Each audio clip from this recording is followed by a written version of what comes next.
usafirishaji wa mabasi imekuwa ikihusisha makondakta ambao mara nyingi wamekuwa wakihusishwa na kauli mbovu au kutokuwa na maarifa ya kuhudumia wasafiri. Hata hivyo, mamlaka ya usafirishaji ardhini LATRA kwa kushirikiana na jeshi la polisi kitengo cha usalama barabarani pamoja na chuo cha biashara CBE wamefanya mafunzo kwa ajili ya kuweka uwezo kwa makundi ya usafirishaji ambao ni makondakta ili kuwa na usawa katika usafirishaji.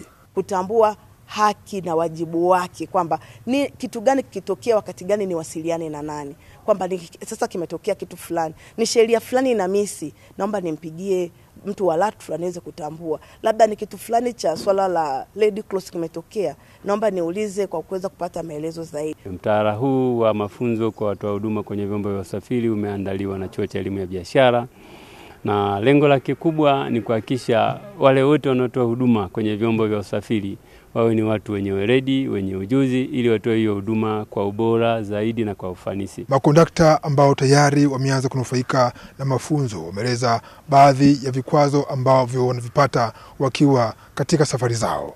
Ukiwa na kauli mbovu inaweza ikamfanya mteja ahame katika kampuni yako. Kitu kingine ambacho kinasababisha mteja akahama katika kampuni, iwapo siku mteja ameishiwa nauli, anaombeleza, anaomba msaada, unakuwa ni mgumu, mteja anashindwa kulitambua kitu kama hicho, hapa utaona amehama kampuni. Hawa wanaoitwa maafisa usafirishaji pamoja na hawa wanaoitwa makondakta, kuna shida. Kauli zao, ushirikiano wao pamoja na wateja. Utakuja kuona mteja analalamika, anasema kwa kweli gari ile sitegemei kupanda tena. Kwa nini? Amemjibu vibaya.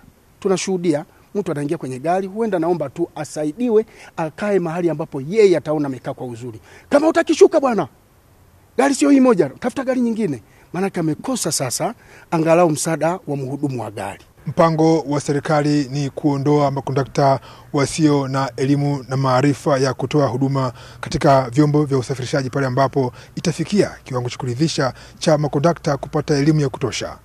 Emmanuel Kalemba, Azam News, Njombe.